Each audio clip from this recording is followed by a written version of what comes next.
Bonjour à vous tous qui nous accompagnent en direct d'ici de l'église Notre-Dame-des-Foix. Belle église qu'aujourd'hui l'histoire nous invite à vivre ce moment si spécial de fermeture. Le conseil de fabrique avec tous les TDI, tous les trucs qu'ils ont fait, on a trouvé que l'église Notre-Dame-des-Foix, c'est une des églises et c'est l'État à sa foi, la paroisse Notre-Dame-des-Foix. Avec toutes les rénovations qui sont possibles, c'est pour ça que l'Assemblée des fabriques a pris la détermination de fermer au culte aujourd'hui l'église Notre-Dame-des-Foix, que c'est une église historique, une église patrimoniale, étant donné toute l'histoire qui nous accompagne à Notre-Dame-des-Foix, une église multiculturelle, étant donné qu'on a quitté ici plusieurs années la communauté africaine, la communauté portugaise, la communauté latine, nos frères et sœurs qui vivent là. Aujourd'hui, c'est une manière de dire, pas de dire au revoir à notre église, c'est d'être missionnaire d'une autre manière différente. L'église se ferme, les lieux de culte, les structures physiques. Mais l'église ne se ferme pas. L'église se transforme jour au jour. Et c'est ça que le Seigneur nous invite aujourd'hui. À vivre ce moment historique, mais c'est un moment missionnaire. La mission, c'est chez nous, chacun de nous, d'aller porter la bonne nouvelle à tous nos frères et sœurs. Bienvenue à vous tous qui nous accompagnent.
Nous sommes entrés en zone jaune.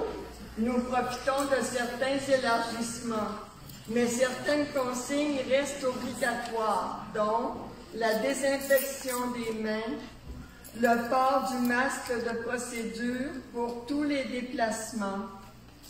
Une fois à votre banc, vous pouvez enlever votre masque. Il faut cependant le remettre au moment de la communion et de la quête et aussi pour chanter.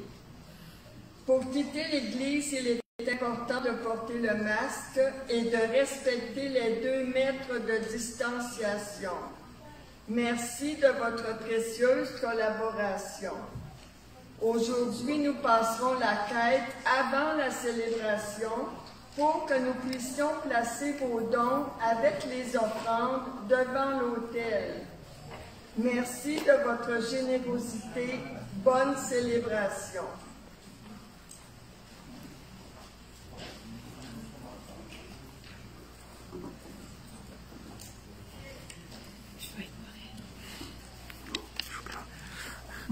Bonjour. Bonjour. Je vous invite à vous lever. Ah, pas tout de suite. Ah, avant la fête.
lever. Pour le début de la célébration, nous allons chanter « Seigneur, rassemble-nous ».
Frères et sœurs, nous sommes rassemblés au nom du Père et du Fils et du Saint-Esprit.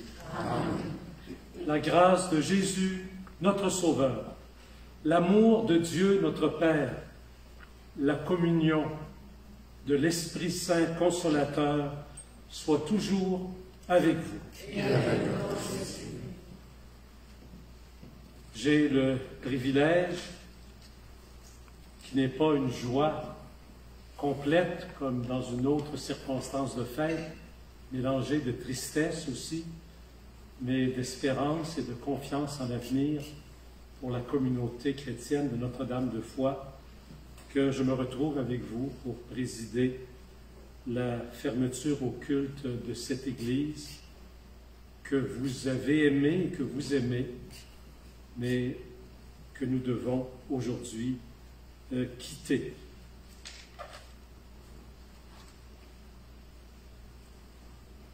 Le cierge pascal a été déposé à l'avant pour nous rappeler que le Christ, lumière du monde, nous accompagne dans cette dernière célébration que nous vivons aujourd'hui dans notre Église. Que cette flamme, signe de la présence du Christ ressuscité, nous éclaire dans ce passage de la peine à l'espérance que nous avons à vivre ensemble.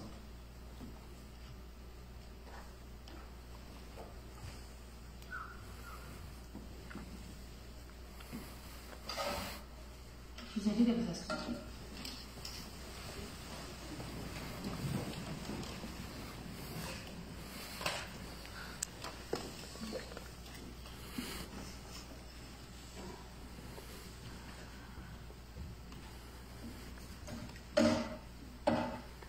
On y va. Bonjour, Monseigneur Marc Péchat, Abbé Denis, Abbé Bernard, Père Gustave, à tous les membres de l'équipe pastorale, à vous, paroissiennes et paroissiens de Notre-Dame de Foix, à vous tous et tous, cordial bienvenue et bonne fête à nos pères. Je remercie chacune d'avoir accepté l'invitation de participer à la célébration. Oh, je m'excuse, je vous demande de regarder le diaporama. Je suis vraiment désolée.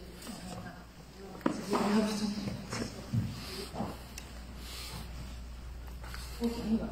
Je vous remercie chacune d'avoir accepté l'invitation de participer à la cérémonie pour la fermeture au culte catholique de l'église Notre-Dame de Foix.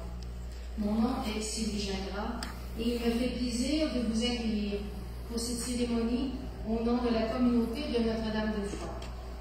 Je vous remercie d'être présent dans cette journée si spéciale pour notre paroisse. L'histoire de notre paroisse remonte au tout début de la Nouvelle-France, avec l'arrivée des premiers colons français, précédés par les autochtones présents sur le territoire. Avant la cérémonie, je vais vous présenter un exposé portant sur les grands jalons de notre histoire paroissiale, laquelle se déroule depuis plus de 3 siècles.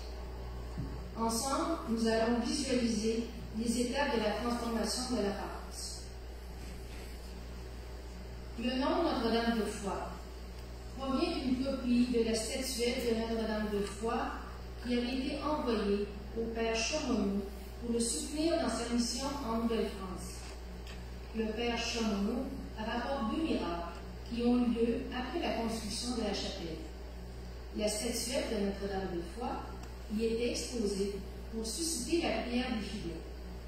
Un soldat en crise d'épilepsie est venu 9 jours consécutifs en pèlerinage à la chapelle. Une femme, en travail d'accouchement depuis 8 jours et croyant mourir, a pu donner naissance après avoir fait un vœu à Notre-Dame de Foix et placé sur elle l'image que lui avait prêtée le Père Chaumont. La dévotion à Notre-Dame de Foix suscite la venue dans la chapelle de nombreux pèlerins, composés tant de colons français que d'autochtones, notamment de la nation Huron-Wendat. La première mission catholique sur le territoire de Notre-Dame de Foix remonte à la mission Saint-Joseph, fondée par les Jésuites dès 1637. Cette mission a été établie au bord du fleuve et où actuellement est érigée la maison des Jésuites à Sillery, au pied de la falaise. Maintenant, voici un dessin de la chapelle historique des Jésuites sur le plateau de Sainte-Foy, réalisé par le curé Jérôme Sanzil. Cette chapelle en bois, située près de l'actuel texte sur le campus de l'Université Laval, a été érigée sous la direction du père Chaumonot aux environs de l'année 1669. Les Autochtones et colons français s'y réunissaient pour prier. Dès 1699, le curé fondateur de la paroisse, Charles Amador Martin, a fait construire un presbytère, lequel comprenait une vaste salle pour les célébrations eucharistiques et les rencontres avec les paroissiennes et paroissiens. En 1720, sous l'impulsion de M. le curé Pierre-Gabriel Leprévost, la première église en pierre de la paroisse Notre-Dame-de-Foix est érigée précisément sur l'actuel site historique de la Visitation. En 1760, lors de la bataille de Sainte-Foy, l'armée britannique a utilisé comme avant-poste militaire l'église Notre-Dame-de-Foix. Ce lieu, fortifié, a été occupé par plus de 200 militaires anglais. Au moment de quitter le site de l'église et de se replier sur Québec en vue de l'engagement militaire aux environs de l'actuel parc des Braves, l'armée britannique mit le feu à l'église afin de rendre inutilisable le matériel militaire, pour fusils et canons qui y étaient entreposés. Le vieux presbytère, qui n'était pas stratégique pour les militaires, a été évacué. En 1878, la population de Sainte-Foy croissait et c'est alors qu'il a été décidé d'ériger une nouvelle église plus vaste. Les plans de cette nouvelle église ont été préparés par l'architecte Joseph Ferdinand Pichon. En 1920, une nouvelle église a été érigée suite à l'incendie de 1918. Monsieur le curé Henri Arthur Scott a préparé les plans de cette nouvelle église. En 1977, un troisième incendie vient détruire notre église paroissiale. Les vestiges ont depuis été mis en valeur par la ville de Sainte-Foy. Le presbytère, le cimetière et les vestiges constituent le site historique de la Visitation. Ce site est dorénavant reconnu depuis 1978 en vertu de la loi sur les biens culturels à titre de site d'intérêt de portée nationale. En 1979, comme vous le savez, la nouvelle église Notre-Dame-de-Foix a été inaugurée. Elle est de type moderne et a été érigée sur un terrain appartenant à la fabrique Notre-Dame-de-Foix. Aujourd'hui, nous sommes réunis pour procéder à la désacralisation de cette église, et ce, considérant qu'elle a été déclarée excédentaire au culte par l'Assemblée de fabrique, comme le mentionnait déjà la version 2017 du plan directeur immobilier. Une paroisse est assimilée souvent à son église, comme nous venons de le parcourir ensemble. Mais, vu comme moi, savons qu'il y a bien plus. Il y a la population des fidèles, mais aussi les prêtres. Depuis les débuts de sa fondation à Notre-Dame-de-Foix, la paroisse a précisément pu compter sur la présence de nombreux prêtres, curés et vicaires. Au cours des années 1600 et 1700, mentionnons Charles Amador Martin, le curé fondateur de la paroisse Notre-Dame-de-Foix, à compter de 1698. Il est le fils d'Abraham Martin, dont les plaines portent son nom. Il a été ordonné prêtre par Monseigneur François Dallaire. Suivi Pierre-Gabriel Leprévost, qui a été curé à la paroisse durant 41 ans, de 1715 à 1756. Il a été le curé instigateur de la première église en pierre de la paroisse. François Morel, qui a été curé durant la guerre de la Conquête, a dû voir son église paroissiale prise en 1760 comme avant-poste militaire et incendiée par l'armée britannique. Durant les années 1800, il y a eu Jean-Baptiste Antoine Ferrand, qui a entrepris durant son mandat d'à peine une année des travaux d'agrandissement de l'église paroissiale. Pierre Hulot a connu les premiers détachements du territoire paroissial en faveur de l'établissement des paroisses de Saint-Colomb-Sévry et de Saint-Félix-de-Cap-Rouge en 1856 et 1859. Jérôme Sasseville a, quant à lui, assuré la direction d'une nouvelle église en 1878. En effet, devant l'accroissement de la population fidéenne, une église plus vaste a été construite sur le même site de l'ancienne église.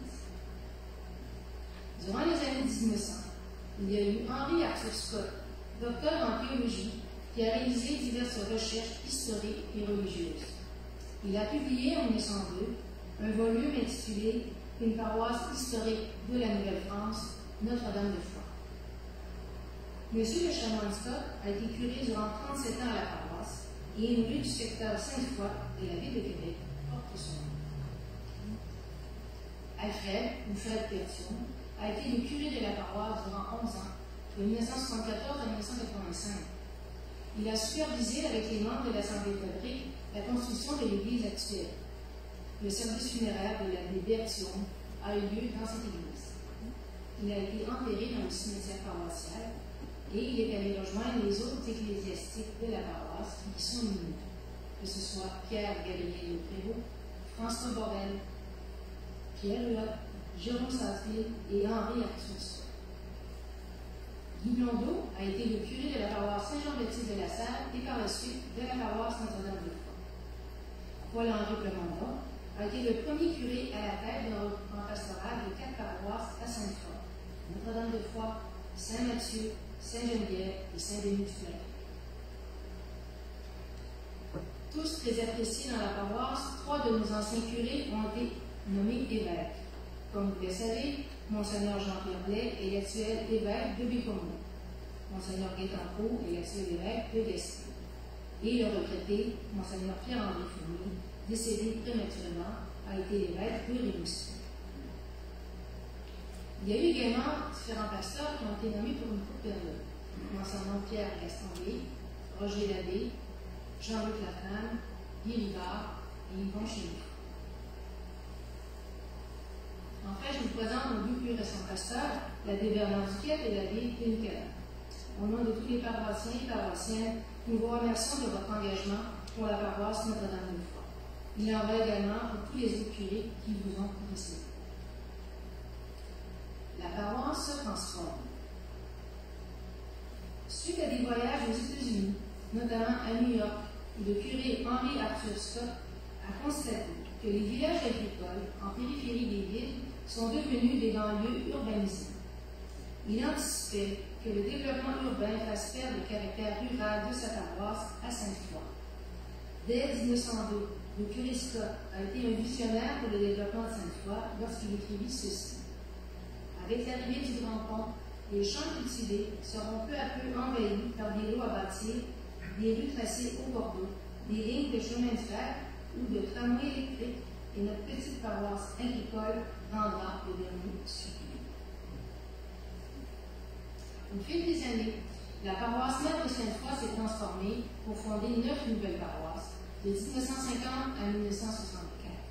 En moins de 15 ans, la population de Sainte-Foy a été multipliée par 10, passant de 4 000 à plus de 40 000 habitants. Le premier détachement a eu lieu en 1950 avec la création de la paroisse Saint-Thomas-d'Aquin, suivi en 1953 de la création de la paroisse Saint-Yves. Les 2 derniers détachements remontent à l'année 1964, où les paroisses Saint-Mathieu et Saint-Jean-Baptiste de la Salle ont été créées. Au cours de la période qui a suivi, de 2000 à 2017, 8 de ces nouvelles paroisses se sont réunifiées pour former l'actuelle paroisse Notre-Dame de Foix.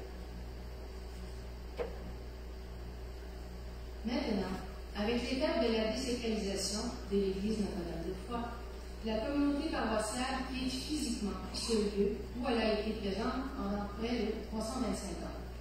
Mais des éléments immobiliers patrimoniaux importants témoignent et continueront de témoigner de sa présence sur ce site durant des décennies à venir. Soyons fiers de notre histoire et de ce site si merveilleusement mis en valeur pour les générations futures. En terminant, je vous présente un court vidéo sur le site de la visitation. Merci de votre présence et bon visionnage.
et fraterniser ensemble avec nos pasteurs.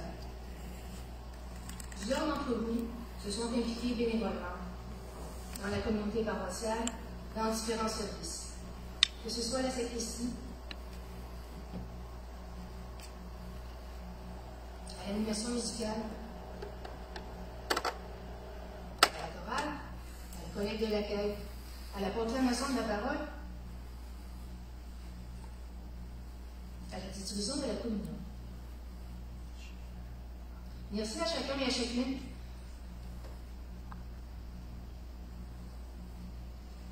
pour votre engagement assidu et sans limite. Tout ce bénévolat a été possible car nos prédécesseurs ont mis la table à l'établissement de notre paroisse pour la transmission de la foi. Ainsi, curés et vicaires se sont succédés pour accompagner la communauté à ce titre. Aujourd'hui, je salue et remercie de leur présence Monseigneur Marc Péchat, comme représentant du diocèse, M. l'abbé Denis Cadrin, notre expert administrateur pastoral, M. l'abbé Bernard Duguet, notre ancien curé, lequel représente les anciens curés de la paroisse, M. Maurice Petit, diacre à la paroisse, ainsi que le frère vicaire, notre vicaire. Enfin, soulignons la présence de M. André Duval, président de la Saint-Frédéric, et Marc Lavoie, directeur général de la paroisse. Ensemble, au fil des années, nous avons vécu ici, en cette église, une expérience de vivre ensemble exceptionnelle et édifiante.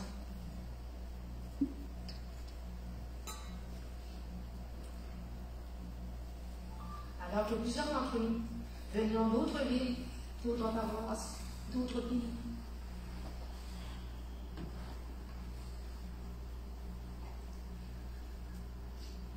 profitons de la présente célébration pour rendre grâce pour tous ces beaux et bons moments partagés ensemble en cette église.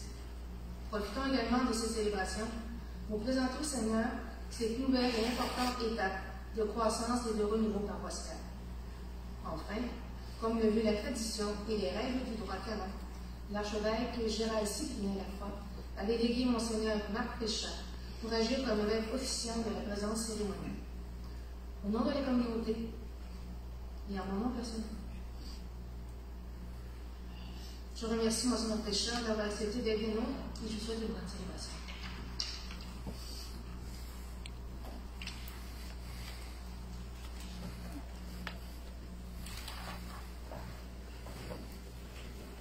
Je vous remercie pour nous avoir accompagnés, guidés dans ce parcours historique, qui est aussi un parcours de foi et d'amour, un parcours que nous avons vécu avec un peu de nostalgie, d'émotion, mais aussi beaucoup de fierté pour notre histoire passée jusqu'ici, jusqu'à aujourd'hui, et de confiance en l'avenir. Je remercie les confrères qui sont avec moi, l'administrateur paroissial, Denis, Bernard, le précédent curé, Frère Gustave, qui est discrètement là-bas, et vous tous et toutes d'être ici pour vivre en ce lieu une dernière célébration eucharistique. Je vous invite à vous lever.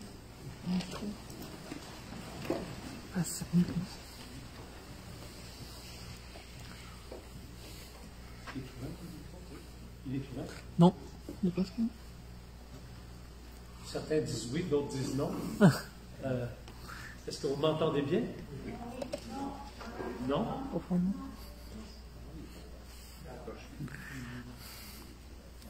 Est-ce qu'il est ouvert maintenant? Non plus?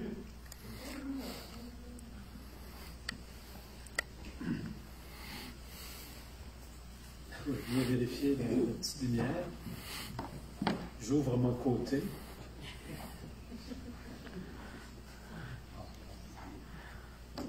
Et maintenant?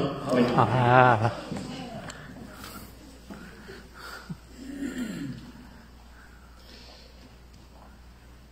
rassemblés en Église, nous attendons la venue du Seigneur. Ouvrons maintenant notre cœur à sa grâce, présentons-lui ce que nous sommes et plaçons-nous devant lui en toute confiance. Seigneur Jésus, tu nous appelles à demeurer dans l'espérance. Prends pitié de nous. Ô Christ, tu habites le temple de nos cœurs et celui de nos familles. Prends pitié de nous. Prends pitié de nous. Seigneur Jésus, tu fais de nous les pierres vivantes pour la construction de ton Église. Prends pitié de nous. Prends pitié de nous. Que Dieu, le Père des miséricordes, soit présent dans cette maison de prière et par la grâce de l'Esprit Saint, qu'il purifie notre cœur, temple vivant dont il fait sa demeure pour la vie éternelle. Amen. Maintenant, pour tout ce qui a été vécu ici de beau et de bon, chantons la gloire de Dieu.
Fais-nous vivre à tout moment, Seigneur, dans l'amour et le respect de ton saint nom.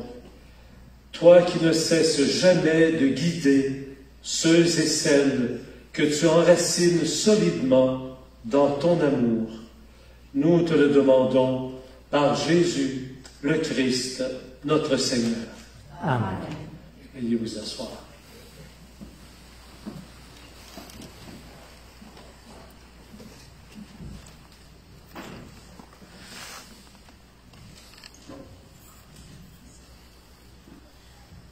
Lectura del libro de Job. El Señor habló a Job desde la tormenta. ¿Quién cerró el mar con una puerta cuando salía impetuoso del seno materno?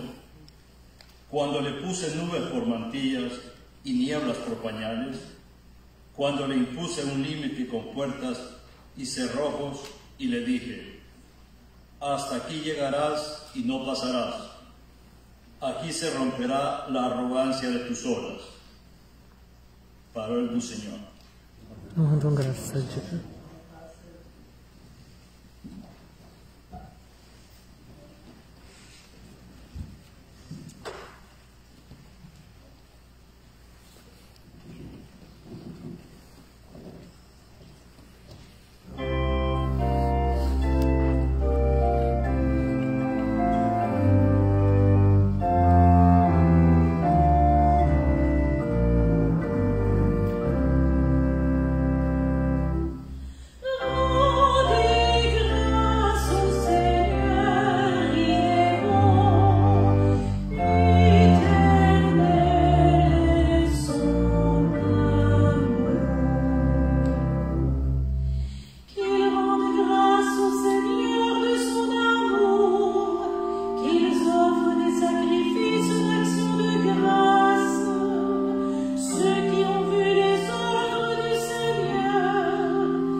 Lecture de la deuxième lettre de Saint Paul apôtre aux Corinthiens.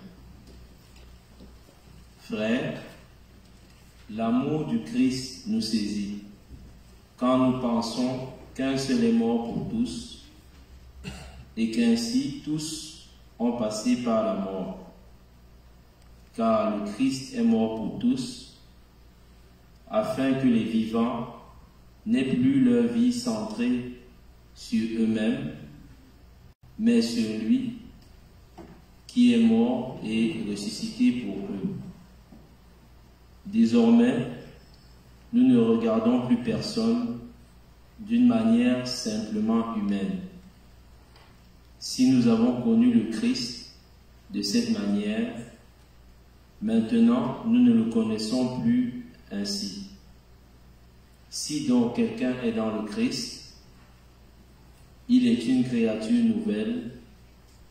Le monde ancien s'en est allé, un monde nouveau est déjà né.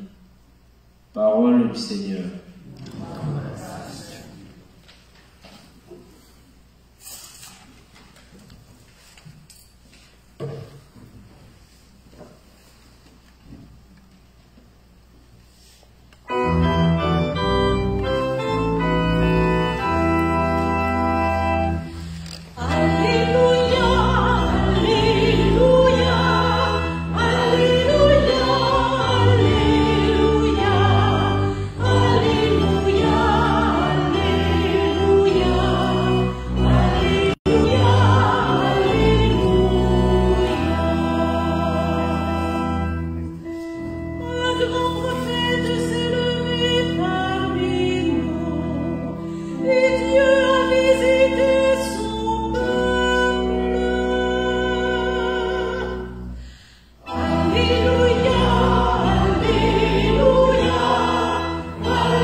Le Seigneur soit avec vous. Et avec votre esprit. Évangile de Jésus le Christ, selon saint Marc. Gloire à toi, Seigneur.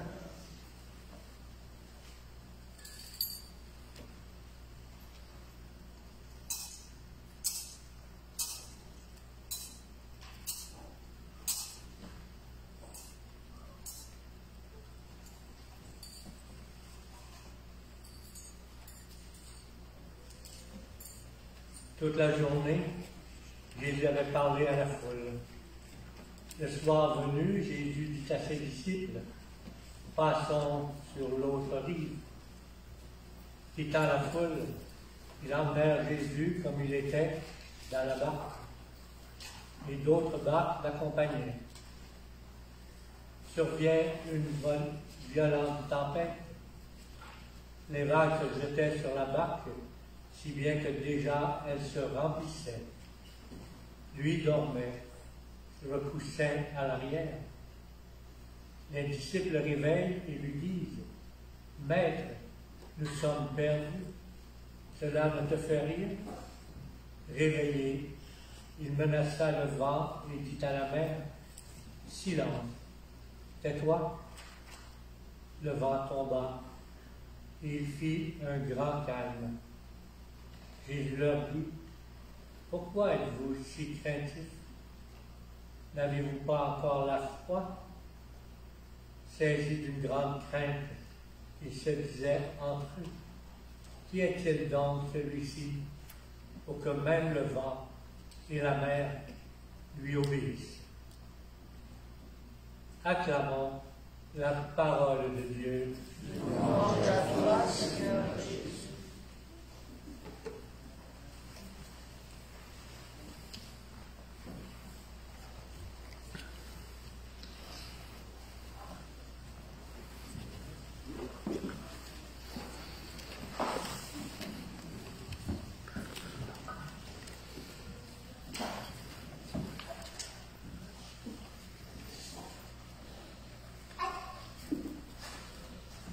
Chers frères et sœurs, comme je le disais tantôt, à micro fermé, nous avons tantôt vécu un parcours historique qui était émouvant, peut-être même empreint de nostalgie, mais en même temps rempli de fierté pour cette histoire et rempli de confiance pour l'avenir.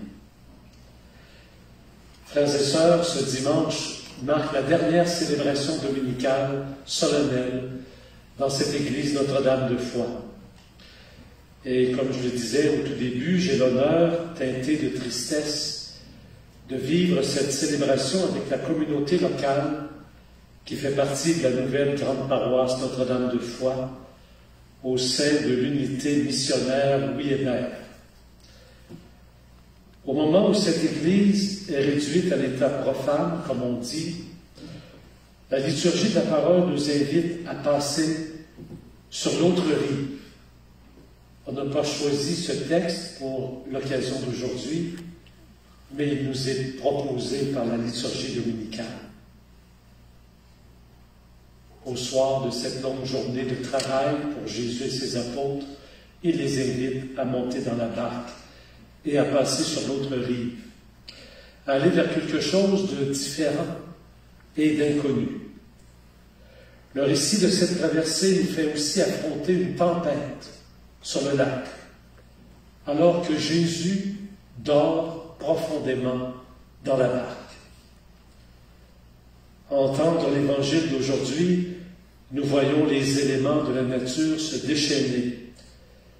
Et si vous regardez sur une carte, le lac de Tibériade, on l'appelle aussi mer de Tibériade, c'est un grand lac. Ce n'est pas la mer, mais pour ceux qui connaissent le pays, ce lac peut être très agité lorsque les vents se rencontrent de plusieurs mètres de hauteur. Il peut y avoir de bonnes tempêtes sur ce lac. Et comme les apôtres dans la barque, nous sommes secoués et ébranlés, nous aussi, souvent. Nous perdons nos repères. Nous avons des craintes. Nous avons des peurs avec les apôtres. Crainte de ce qui peut arriver, de ce qui va arriver.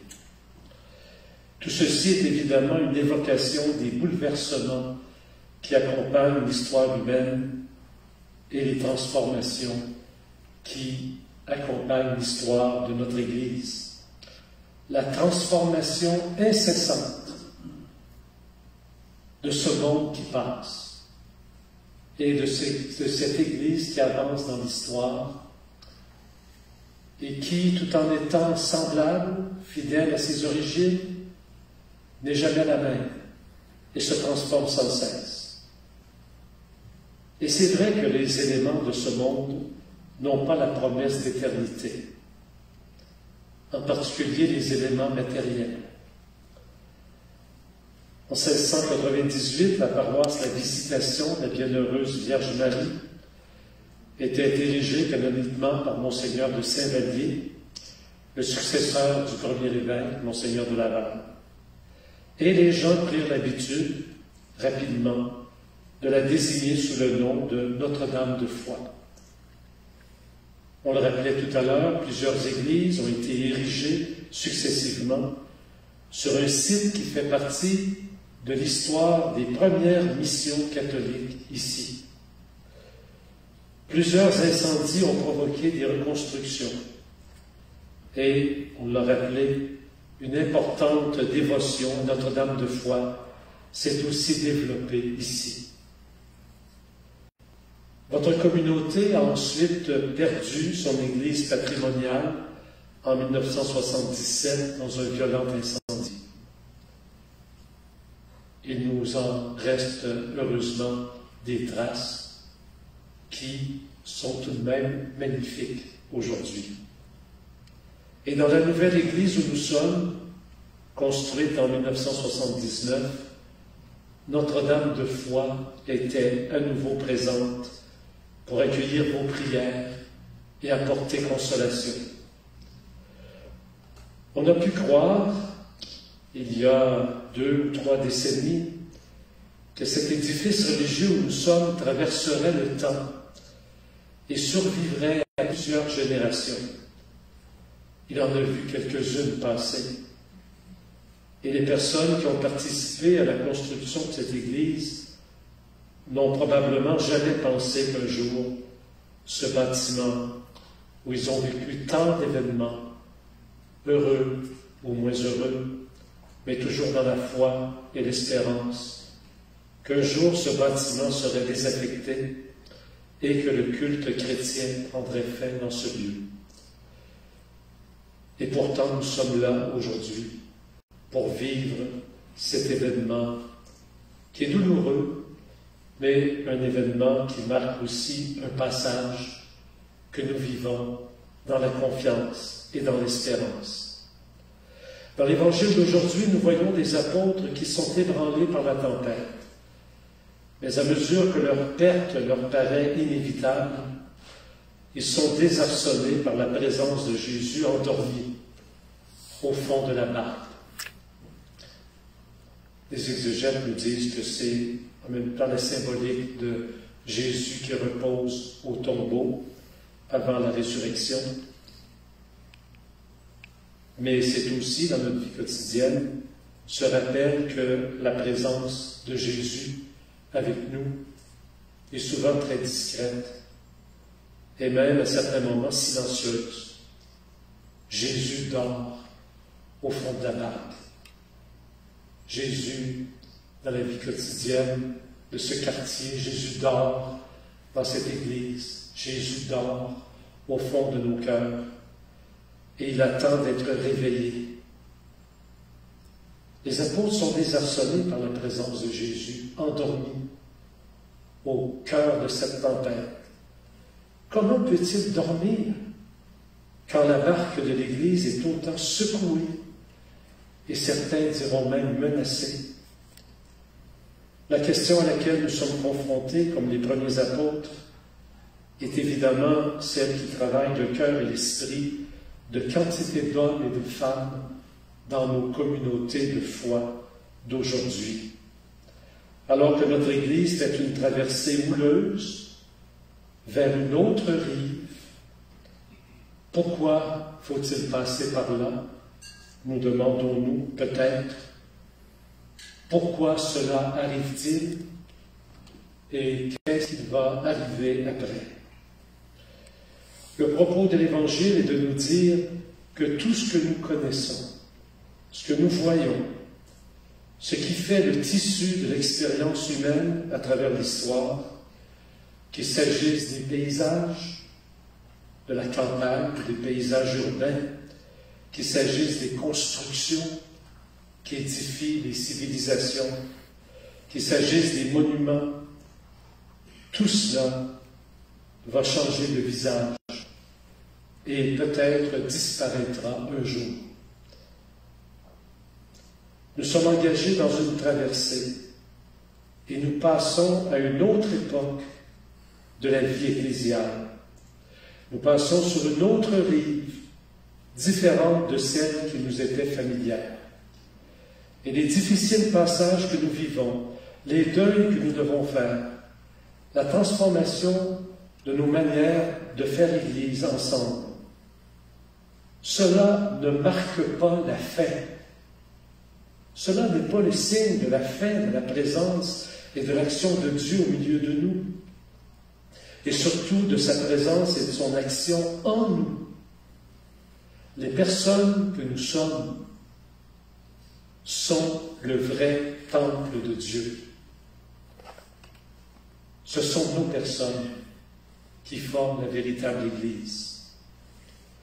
Et la fin d'une manière de vivre en Église ne sera pas l'échec de la volonté de Dieu de conduire l'humanité à la vie et au bonheur, pas plus que la fin de chacune de nos existences ne signe l'échec de l'amour de Dieu, ni l'écroulement de sa promesse éternelle envers l'humanité que nous formons. Mais nous sommes obligés, pour entrer dans ce regard neuf sur le temps et l'histoire, de changer un peu nos manières de penser. Le temps de Dieu n'est pas le temps des humains, comme ses pensées ne sont pas nos pensées, et ses chemins ne sont pas nos chemins. C'est pourquoi, parfois, le Seigneur nous semble dormir au fond de la barque, pendant que nous sommes agités et inquiets. Lui, il garde confiance pour la suite.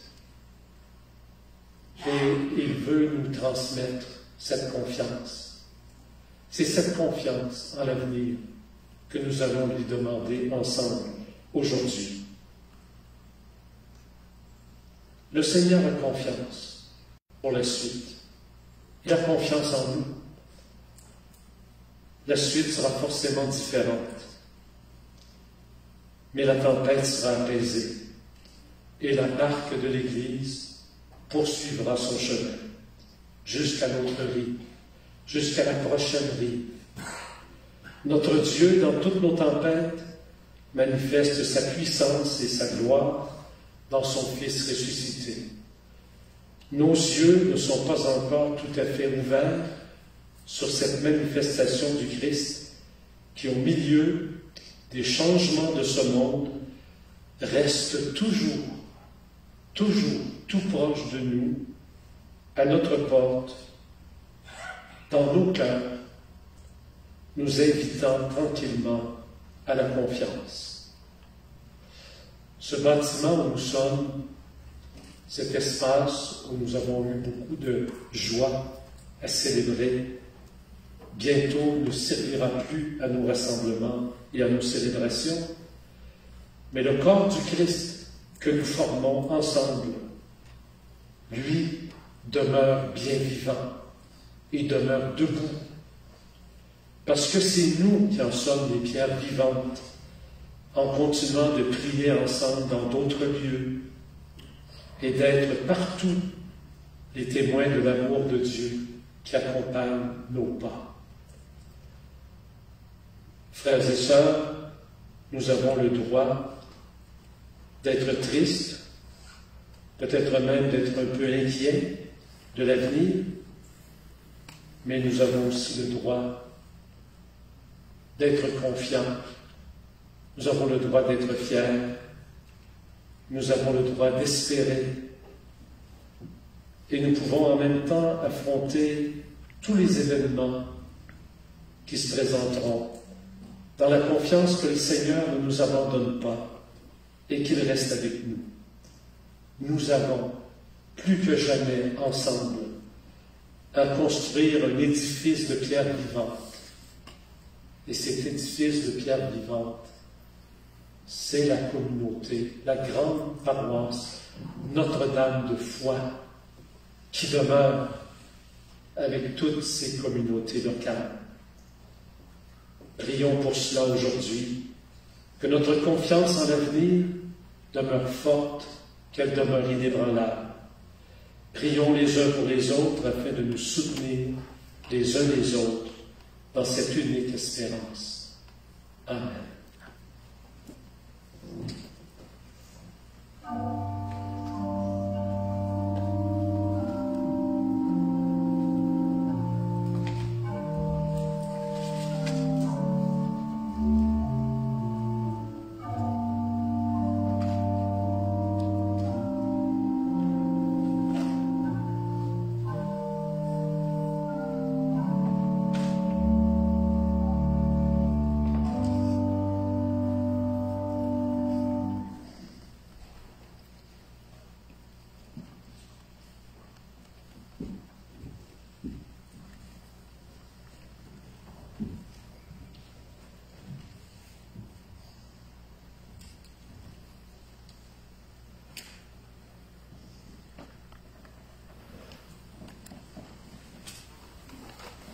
C'est dans la foi que nous formons le corps du Christ qu'est l'Église, en rappel de notre baptême qui fait de nous des pierres vivantes pour la construction de notre communauté de Notre-Dame de foi. Professons ensemble notre foi. Et à chaque question que je vous poserai, je vous invite à répondre « Oui, nous croyons ». Croyez-vous en Dieu, le Père Tout-Puissant, Créateur du ciel et de la terre. Oui.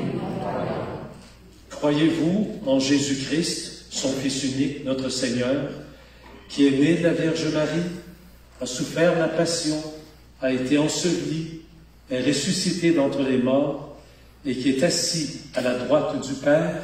Oui, nous croyons. Croyez-vous en l'Esprit Saint, à la Sainte Église catholique, à la communion des saints, au pardon des péchés, à la résurrection de la chair et à la vie éternelle? Oui, nous croyons. Telle est la foi de l'Église, telle est la foi de nos pères. Nous sommes fiers de la proclamer aujourd'hui.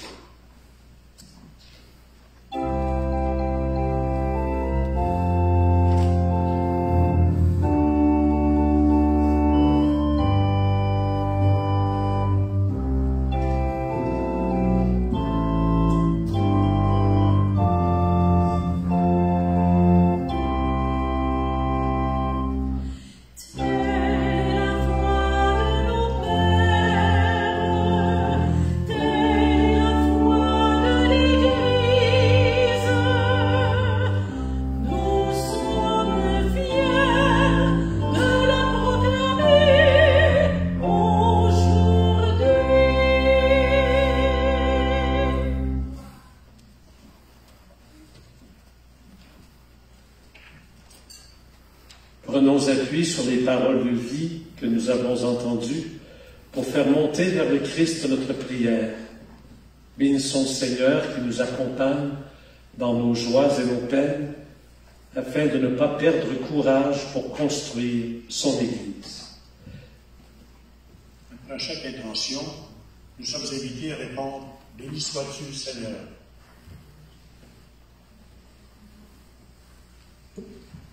Pour les pionniers et les pionnières qui ont construit cette Église, béni sois-tu, Seigneur.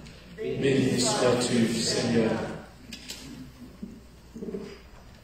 Pour les prêtres, les diacres, les agents et agentes de pastoral, tous les bénévoles engagés en Église qui nous ont aidés à former une communauté vivante, béni sois-tu, Seigneur. Béni sois-tu, Seigneur. Pour les enfants présentés au baptême, les jeunes qui ont été initiés au sacrement du pardon, à l'Eucharistie et à la confirmation, pour les couples unis par le sacrement du mariage, pour les défunts et les défunts présentés à l'amour du Père, béni sois-tu, Seigneur. Béni sois-tu, Seigneur. Pour les personnes qui ont pu bénéficier des projets d'entraide, de charité et de service qui ont été portés par la prière lors des liturgies célébrées dans cette Église. Béni sois-tu, Seigneur. Béni sois-tu, Seigneur. Pour notre communauté paroissiale, à qui tu donnes force et courage pour vivre le deuil de son Église, et pour entrevoir l'avenir avec confiance, béni sois-tu, Seigneur. Béni sois-tu, Seigneur. Seigneur Dieu, que ta promesse nourrisse notre espérance et que ton amour nous procure paix et réconfort pour nous aider à vivre le deuil de notre Église dans un esprit de sérénité. Nous t'en prions par Jésus, le Christ, notre Seigneur. Amen. Nous s'asseoir.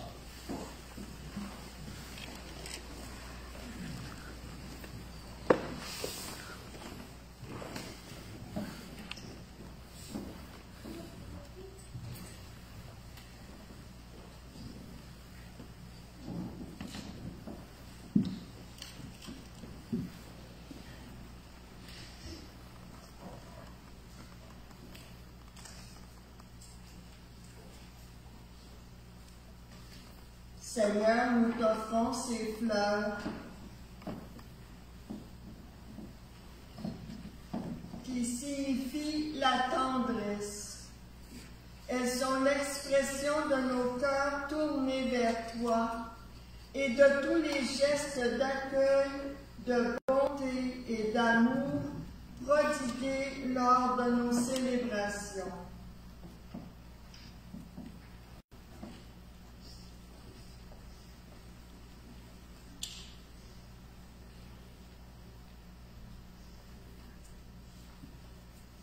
Seigneur, nous t'offrons cet album souvenir qui symbolise la mémoire. Il nous permettra de nous rappeler les souvenirs rattachés à notre Église, Notre-Dame de Foix, dans laquelle nous avons laissé monter nos intentions de prière vers toi.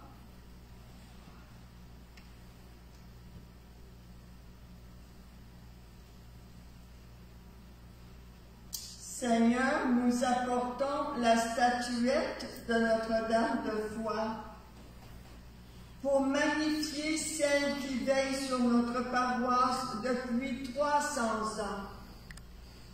Que sa présence dans les autres églises de nos communautés chrétiennes nous rappelle sa constante protection.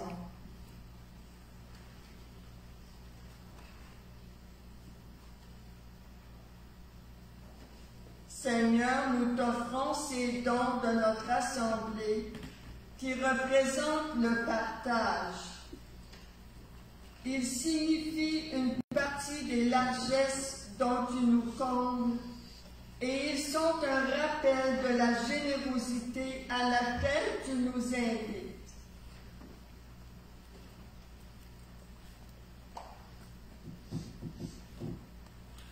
Seigneur, nous t'offrons ces dizainiers missionnaires fabriqués par des enfants de notre communauté hispanophone. Ils rappellent le rayonnement de l'Église dans tous les pays du monde.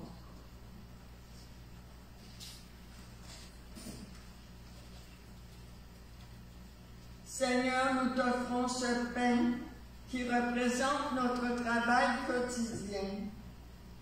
Il préfigure le banquet auquel tu nous convies et la promesse de ta présence qui nous soutient dans tous les événements de notre vie.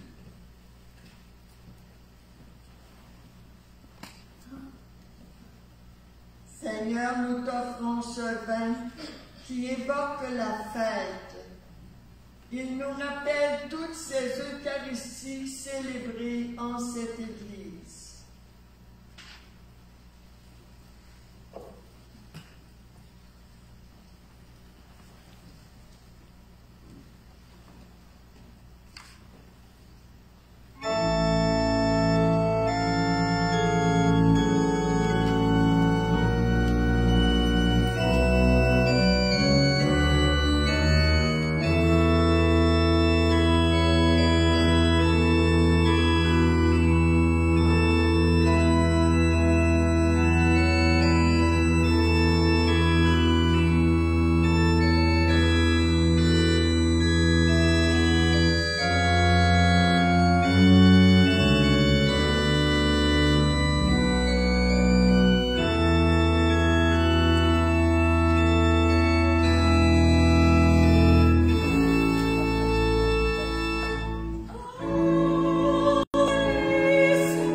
Prions ensemble au moment d'offrir le sacrifice de toute l'Église. Au roi des jeux, les soleils. Accepte, Seigneur, le sacrifice de louange et de pardon, afin que nos cœurs, purifiés par sa puissance, t'offrent un amour qui réponde à ton amour. Nous te le demandons par Jésus, le Christ, notre Seigneur.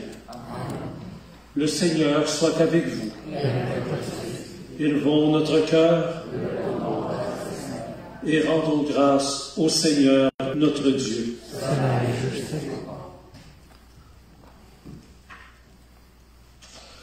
Vraiment, il est juste et il est bon de te rendre gloire, de t'offrir notre action de grâce toujours et en tout lieu, à toi, Père très saint, Dieu éternel et tout-puissant, par le Christ notre Seigneur.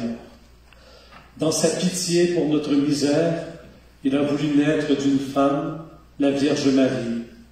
Par sa passion et par sa croix, il nous a délivrés de la mort éternelle. Par sa résurrection d'entre les morts, il nous a donné la vie qui n'aura pas de fin.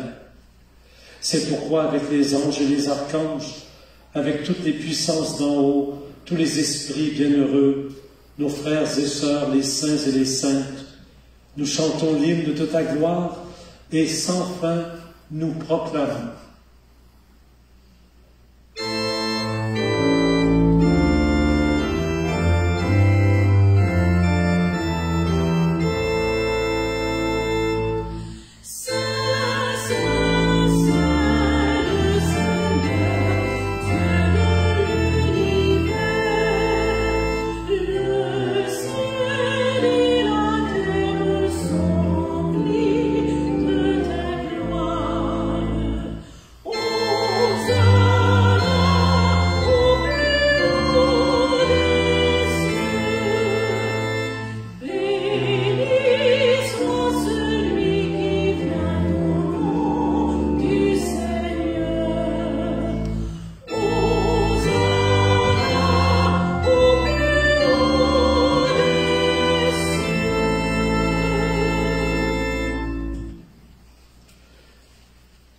Toi qui es vraiment saint, toi qui es la source de toute sainteté, nous voici rassemblés devant toi et dans la communion de toute l'Église. En ce premier jour de la semaine, nous célébrons le jour où le Christ est ressuscité d'entre les morts. Par lui que tu as élevé à ta droite, Dieu notre Père, nous te prions. Sanctifie ces offrandes en répandant sur elles ton esprit, qu'elles deviennent pour nous le corps et le sang de Jésus, le Christ, notre Seigneur. Au moment d'être livré et d'entrer librement dans sa passion, il prit le pain, il rendit grâce, il le rompit et le donna à ses disciples en disant « Prenez et mangez-en tous, ceci est mon corps livré pour vous. »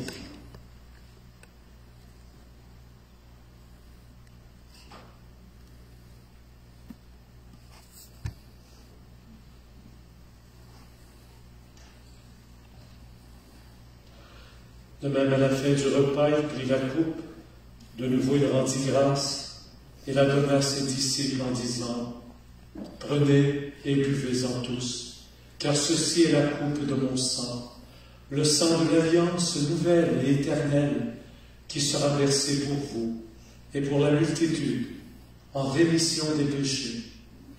Vous ferez cela en mémoire de moi. »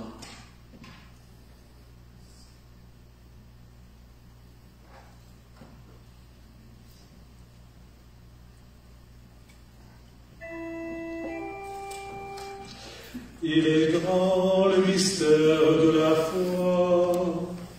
Nous proclamons ta mort, Seigneur Jésus. Nous célébrons ta résurrection. Nous attendons ta venue dans la gloire.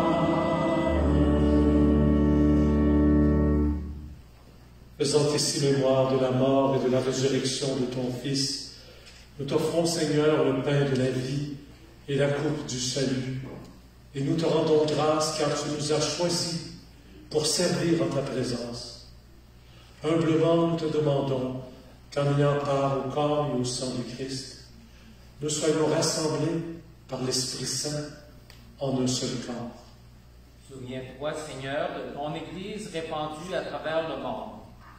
Fais-la grandir dans ta charité avec le pape François, notre évêque Gérald, ses collaborateurs Marc, ici présents, et Martin, et tous ceux et celles qui sont au service de ton peuple.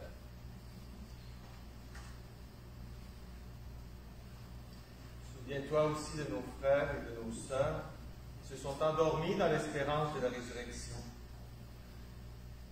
et de toutes les personnes qui ont quitté cette vie. Reçois-les dans ta lumière auprès de toi. Sur nous tous, enfin, nous implorons ta bonté. Permets qu'avec la Vierge Marie, la bienheureuse Mère de Dieu, avec Saint Joseph, son époux, avec les apôtres, les martyrs, Saint François de Laval, Sainte Marie de l'Incarnation, les saints martyrs canadiens, les bienheureuses Marie-Catherine de Saint-Augustin et Dina Bélanger, et les saints et saintes de tous les temps qui ont vécu dans ton amitié, nous ayons part à la vie éternelle et que nous chantions ta louange par Jésus le Christ, ton Fils bien-aimé.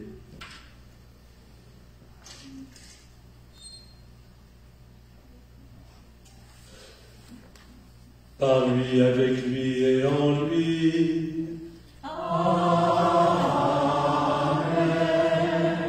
À toi, Dieu le Père Tout-Puissant, dans l'unité du Saint-Esprit. Amen. Tout honneur et toute gloire pour les siècles des siècles.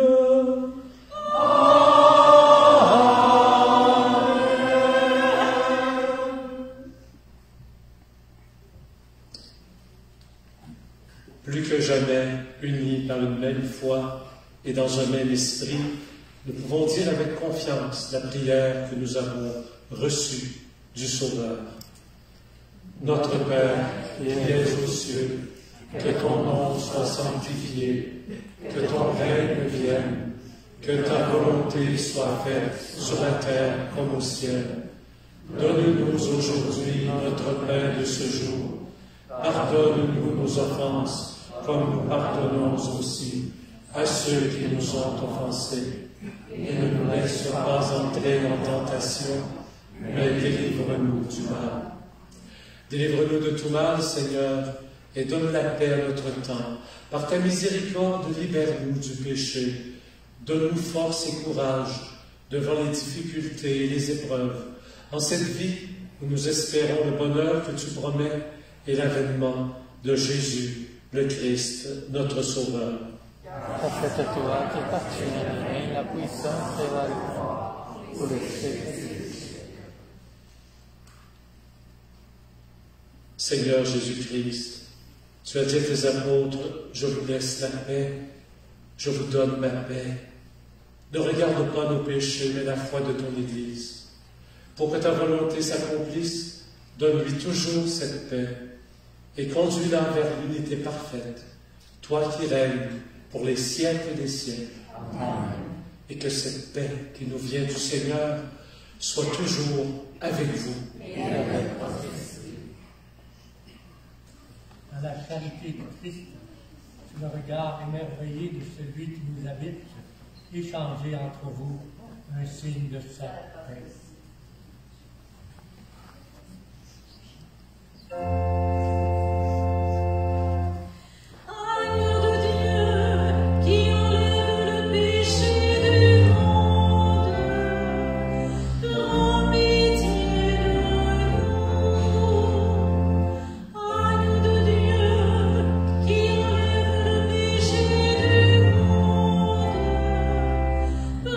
Pitié de nous.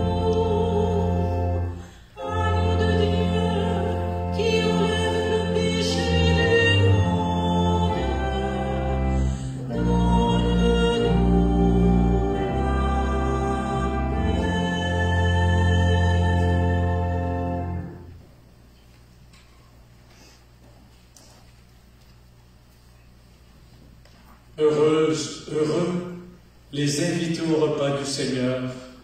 Voici l'agneau de Dieu qui enlève le péché du monde. Seigneur, je ne suis pas digne de te recevoir, mais dis seulement la parole, je serai guéri. Le corps du Christ.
le Seigneur.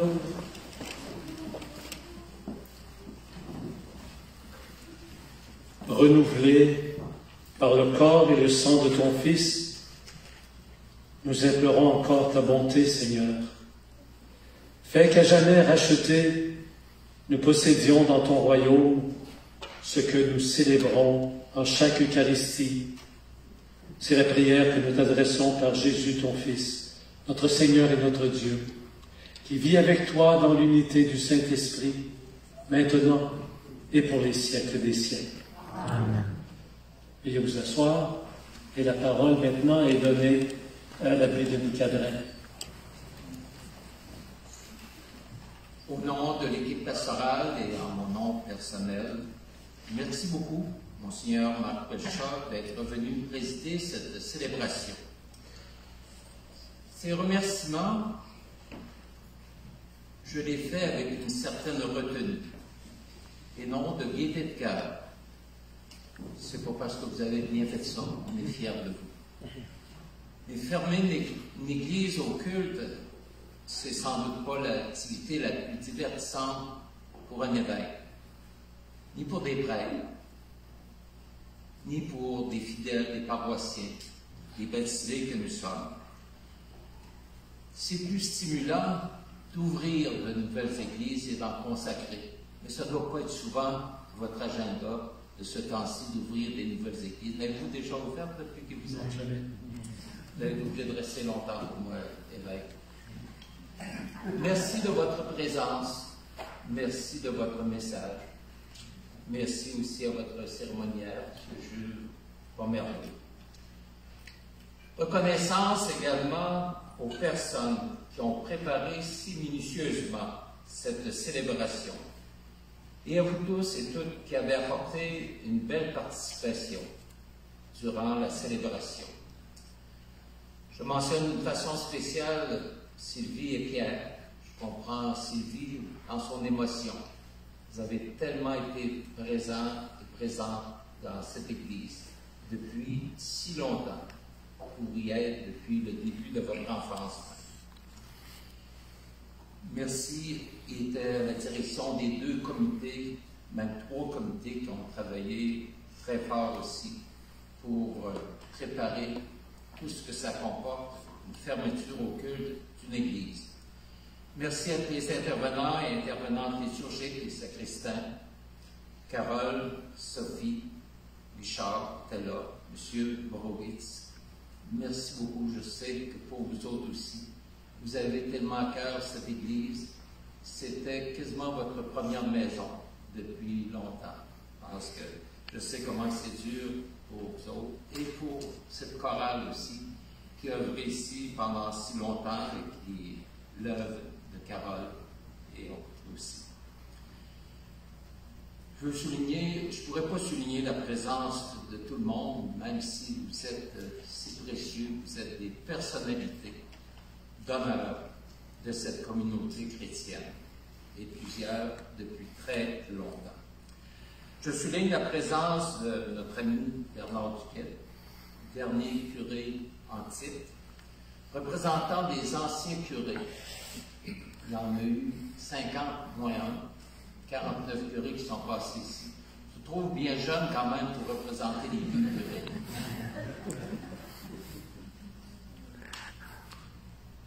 Les prêtres d'hier, agents les chambres pastorales, sont des personnes importantes pour rassembler une communauté chrétienne, favoriser la cohésion et veiller à se laisser guider par le Christ et son esprit. Mais ils sont loin de pouvoir faire le travail seul. Vraiment, le cœur d'une communauté chrétienne, ce sont les baptisés. Baptisés que vous êtes. Ceux et celles qui vivent leur foi, qui s'encouragent à la vivre ensemble, s'engagent aussi pour favoriser la vitalité de la paroisse et se rassemblent en famille autour du Christ. Merci beaucoup pour avoir apporté votre dynamisme et j'espère que vous souhaitez continuer de l'apporter au cœur de cette grande paroisse. Depuis plus de 3 siècles, une multitude de baptisés ont allumé la flamme de la paroisse Notre-Dame de Foix, comme on l'a mentionné, qui a donné naissance à 9 autres communautés paroissiales sur le territoire. Là, on fait le processus inverse qu'a fait Monseigneur de Laval et ceux qui l'ont succédé. Comme une poule rassemble ses poussins, nous retrouvons le redéploiement de la paroisse Notre-Dame de Foix sur tout le plateau Sainte-Foy. La vie continue, qu'elle continue avec l'aide et la grâce de Dieu. Que la parole de Dieu continue de germer en chacun et chacune de nous, et dans les jeunes générations, comme des pousses nouvelles. Que son esprit nous guide. Merci à chacun et chacune de vous. Bonne fête des Pères. Espérons que ça ne va pas trop entraver vos rassemblements familiaux. Merci.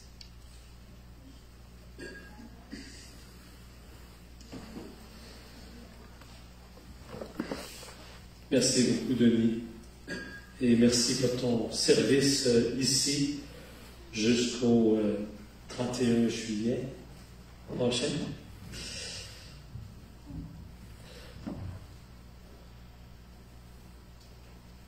La lampe du sanctuaire qui est devant nous avait pour but de signifier la présence de Dieu. Or, si Dieu était présent dans cette église, c'est d'abord parce qu'il était présent dans le cœur de tous les fidèles qui s'y rassemblaient. Avant d'habiter les temples de pierre, Dieu habite en nous. La réduction à l'état profane de ce lieu ne signifie donc pas que Dieu sera désormais absent.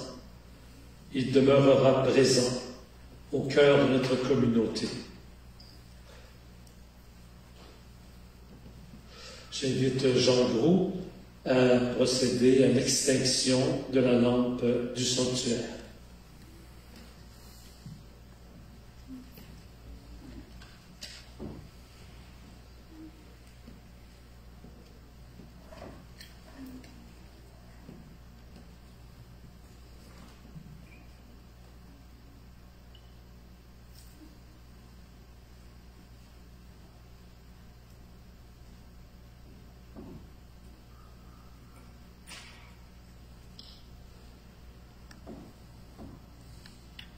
Un autre geste que nous faisons, c'est que nous allons transporter dans une autre église de la paroisse Notre-Dame de Foix l'Eucharistie, le pain de vie que nous avons consacré au cours de cette célébration.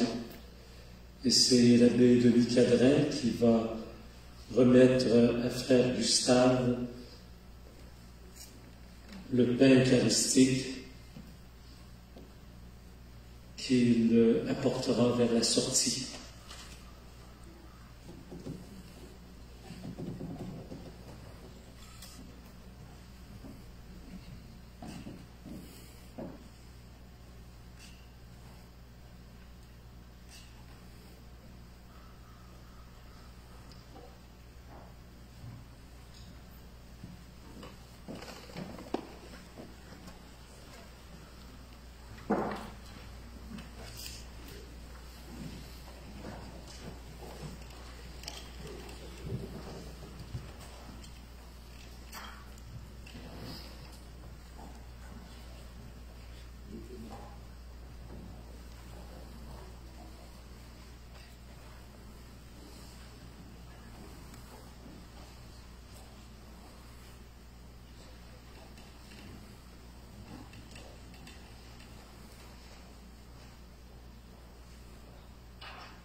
Avant la célébration, la pierre d'autel est toujours une pierre consacrée dans l'autel d'une paroisse.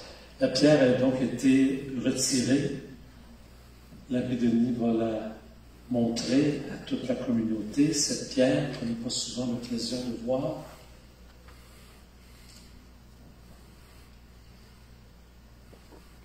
Et j'invite un paroissien, je pense qu'il a déjà été désigné, à s'approcher pour recevoir la pierre d'autel.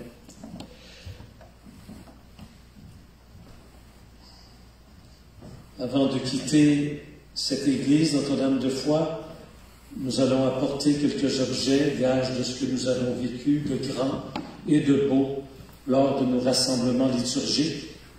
La pierre d'autel qui est en train de sortir présentement, signe que le Christ est le rocher sur lequel nous pouvons nous appuyer. C'est sur cette pierre d'autel que nous avons déposé le pain et le vin qui sont devenus pour nous le corps et le sang du Christ. Donc nous avons confié cette pierre à M. Morissette afin qu'il la place maintenant, désormais, dans un lieu sûr. Notre célébration d'aujourd'hui nous conduit à vivre un passage, celui de la réduction à l'état profane de cette Église, pour nous mettre en marche dans un esprit d'espérance. Le cierge pascal, que nous allons rallumer sans doute,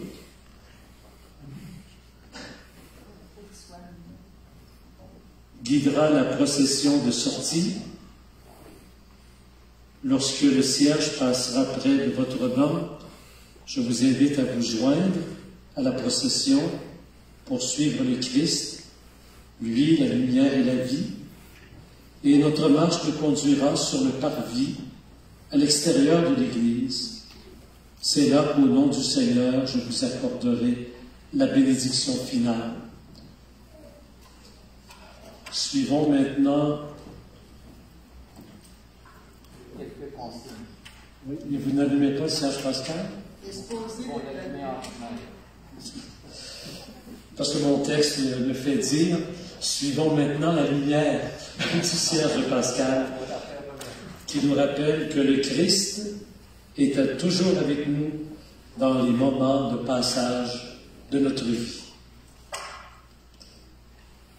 Il y a d'autres consignes que je dois vous donner. Le diacre quittera le sanctuaire avec le cierge pascal pour se rendre vers la sortie de l'église en passant par l'allée centrale. Lorsque le cierge pascal passera près de votre banc, vous quittez votre place pour marcher à la suite de la lumière de Pâques. Veuillez voir à respecter le 2 mètres de distanciation dans la procession et une fois rendu à l'extérieur aussi. Le président rejoindra l'Assemblée à l'extérieur et donnera la bénédiction. Après la bénédiction, il vous sera possible de vous procurer l'album du tricentenaire et la prière à Notre-Dame de Foix sous le chapiteau. Alors, pour le processus de sortie, vous allez suivre à l'arrière ici, mais pour les autres rangées, vous allez venir vous joindre pour sortir par l'allée centrale. Donc, vous pouvez faire 2 files, là, il y a 2 bons mètres de chaque côté, en longeant les bancs. Oui.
Le Seigneur soit avec vous.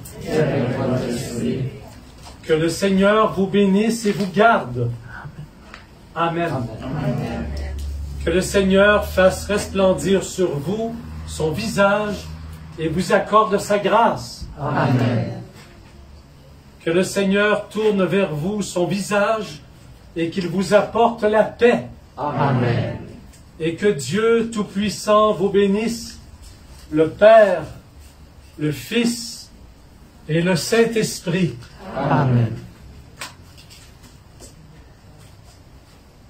En guise d'envoi, dès maintenant, partageons par un signe de la main la paix du Christ autour de nous et engageons-nous à porter dans la prière tous les fidèles de nos communautés chrétiennes.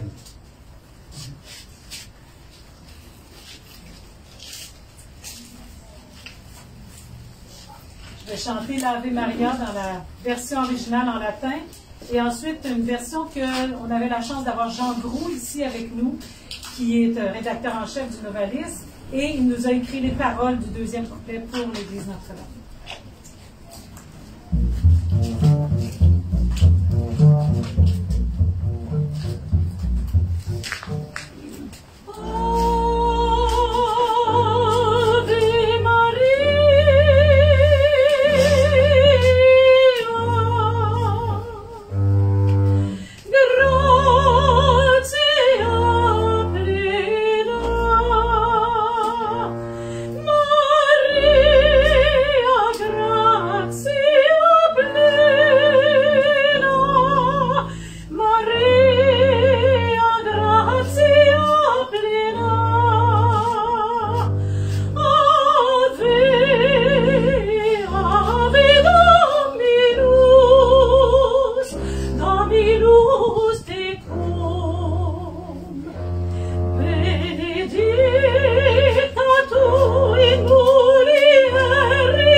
Merci, bonne fin de journée.